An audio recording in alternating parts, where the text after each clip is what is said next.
जो high court का order है कि सारी जो स्टेट लैंड जो है आपने खाली करवानी है। जो मेरी चेयर जो कहती है एज ए मैजिस्ट्रेट मार्केट निकल रहा है तो उसके साथ आमला होना चाहिए। मैंने इस सर्विस बड़े एक सिंपल तरीके से लोगों की करने की कोशिश करी है।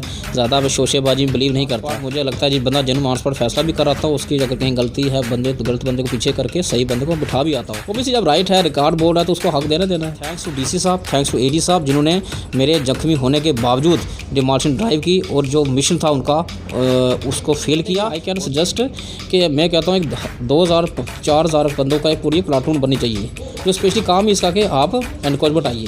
तो भी जब किसी एरिया में एकदम 1000-2000 बंदा जाएगा ना तो बड़े बड़े लैंड गैप बदमाश सब ठंडे पड़ जाएंगे। तो 8-10 पुलिस वालों से काम नहीं चलने वाला, उससे उल्टा आप पुलिस वालों को जख्मी कराएंगे और सिविल को भी। तो हम सब की जान प्यारी है, इसमें थोड़ा सा हायर अथॉरिटी को कंसिडर करना चाहिए। जय नौकरी, मैं अक्षय सागर और आप देख रहे हैं रफ्तार जम्मू। चंद पलों की गुफ्तगू और सच से करवाएंगे रूबरू। रफ्तार जम्मू के माध्यम से इस समय हम गवर्नमेंट मेडिकल कॉलेज जम्मू में मौजूद हैं और आप मेरे साथ यहाँ पर देखिए तहसीलदार रविशंकर जी यहाँ पर बेड पर लेटे हैं और काफ़ी सारी इनको पट्टियाँ लगी हुई हैं।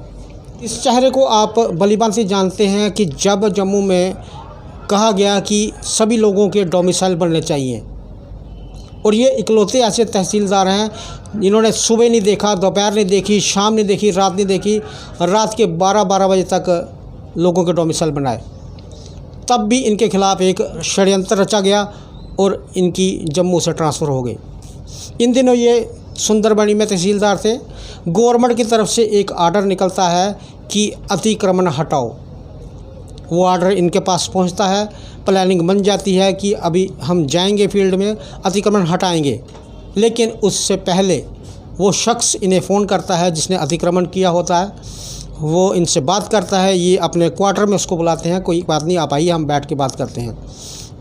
इनके पास आता है, चाय वगैरह ये पूछते हैं और उसी दौरान कुछ ऐसी बात हो जाती है जिसकी वजह से आज तहसीलदार साहब यहाँ पर हैं। रवि जी, आखिरकार पूरा मामला है क्या? Thank you sir. जैसा कि आपने पहले ब्रीफ कर भी दिया, high court honourable high court का ऑर्डर है कि सारी जो स्टेट लैंड जो है आपने खाली करवानी है। तो उसी के सिलसिले में ये भी एक ऑर्डर आया था कि सुंदरबनी जो मेन टाउन है उसके साथ एक नाला है, नाले के साथ रोड जाती है और ये रोड जो है सीधी सुंदरबनी हॉस्पिटल से लिंक होती है। अगर आप कहीं आज जाए सुंदरबनी में देखेंगे जो पुरानी रोड जो हॉस्पिटल में जाती है वो इतनी कंजस्टेड, अगर आमने सामने 2 गाड़ी आ जाए तो उनको क्रॉसिंग बड़ी मुश्किल होती है। तो सोचिए अगर मरीज़ आ रहा है जो एमरजेंसी में है वो कैसे पहुँचेगा। तो ओबियसली उसके लिए अल्टरनेट रूट यही है हमारा, जो पेरीफेरी से जो नाले के साथ साथ चलता है पैदल, इसको हॉस्पिटल लिंक किया जाए और वो कर भी चुके हैं। बट उसके फ्रंट साइड पे 2-3 स्ट्रक्चर ऐसे थे जो उस रोड को उसकी विड्थ को कम कर रहे थे। तो उसके पर्टेनिंग, क्योंकि है तो स्टेट लैंड है, तो उसके पर्टेनिंग में हायर अथॉरिटी ने इसको सीरियसली लिया और कहा कि इसको हटाया जाए स्ट्रक्चर।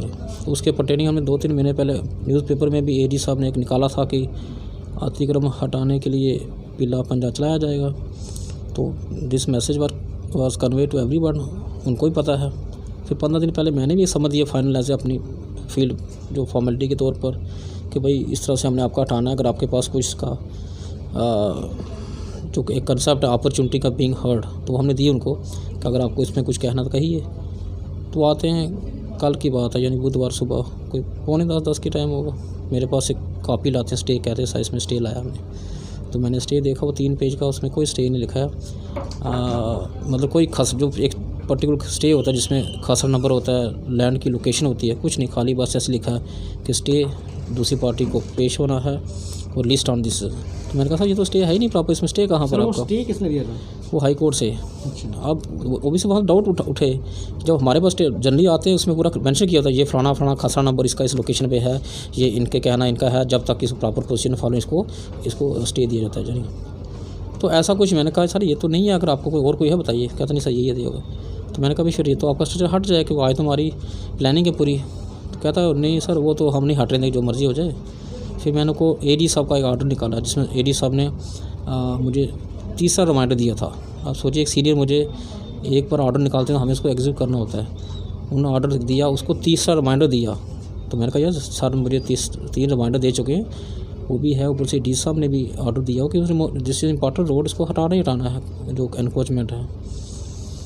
तो मैं ये ऑर्डर, उसने क्या वो ऑर्डर फाड़ के या ऑर्डर फोड़ के अपने पास रख लिया। देखो सबसे पहले बार इसको भी थोड़ा सा सी लिया जाए, एक इलीगल एक्ट है, किसी सीनियर का ऑर्डर को आप फाड़ नहीं सकते, आपको एक्सेप्ट करो या रिजेक्ट, वो आप तक है, बट इसको आप फाड़ नहीं सकते। उसने फाड़ के पनी अपने साथ ले गया, वहाँ से मिसिंग है वो। और इस बात पे जब उसने किया, ओबियसली मेरे क्वार्टर बैठा है, और हमारी बात मैं ये नहीं कहूँगा कोई बदतमीज़ी स्टार्ट हुई, हमारी बात एज ए इंसानी तो उसने मुझे ट्रीट किया, हेलो गुड मॉर्निंग सर, मैंने वेलकम किया, आइए बैठिए। मैं चाय पी रहा था, मैंने भी चाय पिलाई उनको, पूछिए, चाय पी तो नहीं बट उन्हें ऑफ़र किया मैंने। तो मतलब ऐसे जब जहाँ तक उन्होंने मुझे रिगार्ड तो मैंने भी दिया।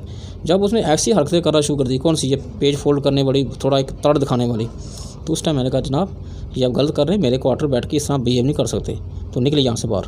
जब मैंने बाहर ये की तो उस टाइम उनको थोड़ा गुस्सा उठ के सीधा मेरे मुँह तमाचा मार दिया। तो ओबियसली थोड़ा हेल्दी हैं, आप देखें कंपैरिजन करें, मेरी हाइट 5 फुट 3 या 4 इंच है, तो उनकी अब 6 फुट से ऊपर होगी हाइट उनकी, और ठीक ठाक हेल्दी हैं। तो ओबियसली थोड़ा जिस बंदे का थोड़ा ताकत होती है, ताकत से नशा भी होगा। जब उन्होंने थप्पड़ मुझे मारा, ओबियसली थोड़ा मैंने भी रिटेलिएट किया। उस टाइम उन्होंने मुझे ठीक ठाक धुलाई कर दी, मेरे को ठीक ठाक मार इसी बीच हम आपसे एक बात जानना चाहेंगे जी कि आप एक पोस्ट पर हैं, तहसीलदार, एक काफ़ी बड़ी पोस्ट होती है, तो आपकी प्रोटेक्शन में वहाँ पर सरकार की तरफ से कितने पुलिस के एम्प्लॉइज़ थे? सर वहाँ कोई नहीं, हमारे साथ एक ऑफिस के बाहर ही एक पुलिस के 2 बंदे होते हैं रात को, कि वहाँ खजाना है, सरकारी ट्रेजरी है, तो उसके लिए प्रोटेक्शन में बंदे होते हैं, वही बेचारे हेल्प करते हैं। टूरिस्ट स्पीकिंग आप तक कभी ऐसी नौबत आई भी नहीं। सुंदरबनी एक पढ़े लिखे लोग हैं, पीसफुल हैं, कभी ऐसी नौबत, बाकी रहा कहना वो वायलेंट एलिमेंट तो वो हर सोसाइटी में है, तो कभी ऐसी नौबत आई भी नहीं, तो मैंने भी ज़रूरत इसकी नहीं समझी। आज हमने भी देखा है जब भी आपकी बात चलती है तो आप कई बार अकेले ही निकल जाते हैं, मतलब एक सिंपल सिटी आप में देखी जाती है कि बड़ा कोई लश्कर के साथ चल रहे हैं, 10 पुलिस वाले आगे हैं, 10 पुलिस वाले पीछे हैं, 10 गाड़ियाँ चल रही हैं, तो आपको कई बार अकेले भी जाते हुए देखा है। जम्मू में भी हमने काफ़ी बार देखा, और सुंदरबनी के जो लोग हैं वहाँ के, उनका भी यही कहना है कि कई बार तहसीलदार साहब निकल जाते हैं और जो आम पब्लिक है उनको पता तक नहीं होता कि ये तहसीलदार साहब है। तो ये कैसे? सर अब क्या है कि ये शायद मेरी नेचर या सिंप्लिसिटी का है, या मेरी एक दूसरे के से मैं I should say I am incompetent, कि जो मेरी चेयर जो कहती है एज ए मैजिस्ट्रेट मार्केट निकल रहा है तो उसके साथ आमला होना चाहिए। लेकिन मैंने इस सर्विस पर एक सिंपल तरीके से लोगों की करने की कोशिश करी है, ज़्यादा मैं शोशेबाजी में बिलीव नहीं करता। जब बाय मौका निकल जाता हूँ, और जनरली हर स्पॉट पे जब एप्लीकेशन आती है जनरली मैं खुद जाता हूँ, तो जनरली तहसीलदार जाते नहीं, वो अपने नायब को भेजते हैं, पहले वहाँ से काम करा के नहीं होते, in case rarest of rare case में जाते हैं। तो एक मुझे खुशी भी जब कई लोग जैसे नायब साहब ने आप खुद आओ, क्योंकि मैं जाता ऑन स्पॉट, मुझे लगता है जिस बंदा जेन्युइन ऑन स्पॉट फैसला भी कराता हूँ, उसकी अगर कहीं गलती है बंदे तो गलत बंदे को पीछे करके सही बंदे को बिठा भी आता हूँ। तो शायद ये मेरा स्टाइल लोगों को बड़ा पसंद आया, लोगों ने मुझे अप्रिशिएट किया, और हमेशा डिमांड है सर आप खुद आइए, क्योंकि मैं थोड़ा ऑन स्पॉट बात खरी बुरी बात करता हूँ, कभी डिप्लोमेटिक बात कभी करता नहीं मैं। ओबियसली जब राइट है, रिकॉर्ड बोर्ड है, तो उसको हक देना है। तो शायद उस वजह से मेरी नेचर है, उस वजह से मैं निकल जाता हूँ, सिंप्लिसिटी है। तो अब इसको कई लोग अच्छा भी समझ रहे हैं, कई बुरा भी, बट शायद उसी का एक दूसरा एक नेगेटिव पहलू है जो मेरे पे गलत लागू हो जाने का। अगर जम्मू कश्मीर प्रशासन की बात मानकर चलें तो लाखों कनाल ज़मीन ऐसी है जो जिस पर अतिक्रमण हो चुका है। अब जैसे आपने इस पर रिएक्ट करना था, अभी उससे पहले ही आप पर हमला हो चुका। लेकिन एक चीज़ हम आपसे ये जानना चाहेंगे कि जब लोग अतिक्रमण कर रहे होते हैं उस समय सरकार कहाँ होती है, या उस समय के जो मौजूदा अफसरान थे, क्या उन पर कभी कार्रवाई होती है? देखिए सर, अब ये क्वेश्चन बड़ा वही बात है ना, टेक्निकली तो हर ऑफिसर को पुलिस प्रोटेक्शन होती है, बट प्रैक्टिकली देखा जाए तो एक तहसीलदार एक SHO साहब है, उनके पास गिने चुने ही होते हैं, तो उनको अपनी ऑफिस का भी सिक्योरिटी देखनी, जनरल देखनी है। तो अगर एक ही एनक्रोच उठाने के लिए बात करें तो ओबियसली पीछे पुलिस स्टेशन खाली, कहीं लॉ एंड ऑर्डर प्रॉब्लम बन सकती है। तो जल्दी क्या होता है, हम ऑर्डर देखें, जो सीनियर जो स्टेशन है वहाँ पर ऑर्डर देकर वहाँ से नफरी और मंगवाते हैं। तो बस इस तरह से काम चलाने की बात है। ये तो मैं भी एक मानता हूँ, अगर सरकार इसमें सीरियसली हो, आप पहली बात तो मैं गवर्नमेंट एम्प्लॉई में इसको क्रिटिसाइज नहीं कर सकता, बट एक आई कैन सजेस्ट कि मैं कहता हूँ एक 2000-4000 बंदों का एक पूरी प्लाटून बननी चाहिए, जो स्पेशली काम इसका कि आप एनक्रोचमेंट आइए। जम्मू में हमने देखा कि जब पलोड़ा में अतिक्रमण हटाया गया उस समय क्या हुआ, मतलब काफ़ी तादाद में पुलिस प्रशासन, CRP, काफ़ी सारे लोग वहाँ पर गए उस अतिक्रमण को हटाने के लिए।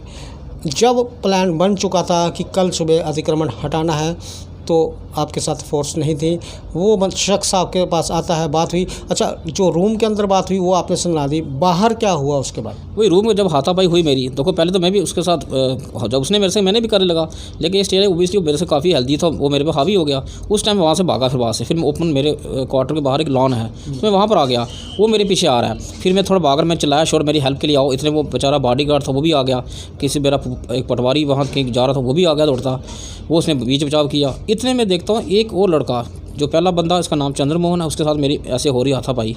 इतने में एक बंदा और आता है जिसका नाम पता लगा मुझे, ऐसे घर में नाम उसको टिन्नी बोलते हैं, असली नाम शायद अनिल लखनपाल है या ऐसे कुछ।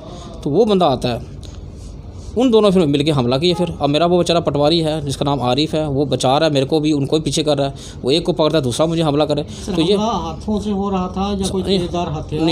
नहीं तेज़ हथियार, झूठ क्यों बोलने का, ऐसा कुछ मेरा हाथों से मुक्के वगैरह चले, जहाँ मुक्के जिससे मुझे काफ़ी चोटें आई, मुक्के लात वट। तो वो चल रहा बाहर। इतने में थोड़ी देर बाद SHO साहब भी आगे, पुलिस लेके, जब वो आएगा फिर वो बंदे वो शांत हो गए। फिर SHO साहब ने भगा दिए, वहाँ से भागे, नफरी और आ गई। फिर हम मेरे कमरे में चले गए, वहाँ बैठ के SHO से बात कर रहे थे। एक इल्ज़ाम उसकी तरफ से भी लगाया जा रहा है कि मुझे भी बहुत ज़्यादा पीटा गया। जी सर, हाँ वही अब देख रहे हैं मेरे, वही मुझे हंसी आ रही है कि मैंने उनको क्या पीट सकता है। पहले कभी अगर मौका मिले, आपके मोबाइल में, जी हाँ मैं बताता हूँ, वही बताऊँगा। पहले एक तो आप कंपेयर करें उनकी हेल्थ और मेरे हेल्थ, कि मैं क्या पीटूंगा, और ये वीडियो में दिखा, पब्लिक को पता लगे मेरे सामने। देखिए किस तरह से मॉब आ रही है, और ये आदमी आएगा, ये देखिए ये बंदा है, ये बिल्कुल ये बिल्कुल हेल्दी चल रहा है। ये कब इवेंट, जब सारा एपिसोड कंप्लीट हो चुका था।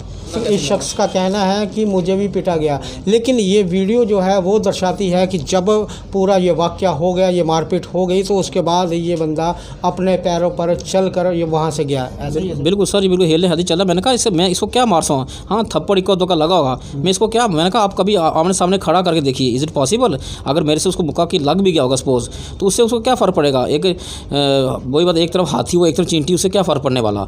तो ये बंदा बिल्कुल हेल्दी सा ये ड्रामा कर रहा है अपने आप के जो इलीगल कार्रवाई से बचने के लिए। ये सिर्फ ड्रामा को पिछले मेरे सुना 2-3 जब से मैं आया तब से ये भी यहाँ मेडिकल एमरजेंसी बैठा है। तो मेरी आपकी इस माध्यम से, चैनल के माध्यम से इसमें प्रॉपर इंक्वायरी कर लीजिए, इसका सारे टेस्ट चेक करके दें कि कौन टेस्ट नेगेटिव क्यों बैठा ये। तो इस बार आप पर, जहाँ तक हमें जानकारी है, तीसरी बार आप पर हमला हुआ है जी। सीधा भू माफिया इसमें शामिल है, क्योंकि जो अतिक्रमण करता है वो भू माफिया है। अब आने वाले समय में आप तो जॉब में रहेंगे, आगे भी आपको जिम्मेदारियां मिलती रहेंगी जम्मू कश्मीर प्रशासन की तरफ से, आप क्या चाहते हैं कि क्या होना चाहिए? सर मेरी एक रिक्वेस्ट, ऐसी बात नहीं, मेरे सीनियर्स ने बड़ा इसमें कोऑपरेट किया, जैसे कल मैं पीछे निकल आया, क्योंकि बेसिक उनका पर्पस जो था, जिस तरह से उसके बंदे के हमले के विदिन 5 मिनट्स वहाँ कुछ 60-70 आदमी इकट्ठे हो गए, दैट मीन्स वो प्लानिंग थी। उनकी प्लानिंग यही थी कि हमने इस डिमोलिशन को नहीं होने देना है। इवन जब कुछ वहाँ मौजूद बंदे हैं उनसे बात चली, तो मैंने कहा चलो ठीक है, मुझ पे हमला दैट्स ओके, हम बाद में करेंगे, फिलहाल हमें डिमोलिशन ड्राइव पूरी करने के पुलिस स्पेशली मंगवाई गई है। तो उन्हें बंदे कह रहे नहीं, हम डिमोलिशन नहीं होने, जो मर्जी हो जाए। दैट मीन्स उनकी प्लानिंग थी कि पहले हम स्टे दिखाते हैं, स्टे से काम चल गया ओके, नहीं चला तो हम इस पर हमला करते हैं, इस इशू को कहीं और रंग दे के ओबियसली मसले को टालना है। बट थैंक्स टू DC साहब, थैंक्स टू AD साहब, जिन्होंने मेरे जख्मी होने के बावजूद डिमोलिशन ड्राइव की, और जो मिशन था उनका उसको फेल किया, और जो एंटी एनक्रोच जो ड्राइव चला के उस एनक्रोचमेंट हटाया। That's a good thing, that's 1 point. Second thing, मैं यही अपना हायर अथॉरिटी को सजेशन दे सकता हूँ, being a part of this ladder of administration, कि जैसा पहले कहा कि इसमें 2-3 हज़ार बंदों का एक अलग से प्लाटून हो चाहिए, और सीधी तहसील के हवाले कर दो 10 दिन के लिए, 15 दिन के लिए, कि आपने बस क्या करा, इसको जो एनक्रोचमेंट हटानी रहनी है। तो भी जब किसी एरिया में एकदम 1000-2000 बंदा जाएगा ना, तो बड़े बड़े लैंड गैप बदमाश सब ठंडे पड़ जाएंगे। तो 8-10 पुलिस वालों से काम नहीं चलने वाला, उससे उल्टा आप पुलिस वालों को जख्मी कराएंगे और सिविल को भी। तो हम सब की जान प्यारी है, इसमें थोड़ा सा हायर अथॉरिटी को कंसिडर करना चाहिए। ठीक है। जिस तरह से तहसीलदार रविशंकर जी ने बोला, हम आपसे ये कहना चाहते हैं कि जब जम्मू कश्मीर से धारा 370 और 35 से हटाई गई और जम्मू कश्मीर सीधा भारत से जुड़ गया, और उसके बाद अभी जैसे प्लान बनाया गया है कि जितने भी अतिक्रमण हैं जम्मू कश्मीर से हटाए जाएंगे, लाखों की तादाद में कनाल ज़मीन है जो हटाई जाएगी। भू माफिया को हटाने के लिए जम्मू कश्मीर प्रशासन को चाहिए कि जिस तरह से ये तहसीलदार साहब हैं, इन्हें भी प्रोटेक्शन की ज़रूरत है, इनकी भी फैमिली है, इनके जो बच्चे हैं, जो इनकी बीवी है, वो भी चाहते हैं कि इन्हें छोटी सी खरोच भी नहीं आनी चाहिए। अतिक्रमण तो हटाना है, लेकिन एक प्लानिंग के साथ। जिस तरह से आप करते हैं, इस तरह से इनकी जान को नुकसान भी हो सकता था। तो आगे से जम्मू कश्मीर जो प्रशासन है पूरी प्लानिंग से करे, जो अतिक्रमण किया हुआ है लोगों ने उसे हटाएं। आगे भी देखते हैं रफ्तार जम्मू, जय भारत।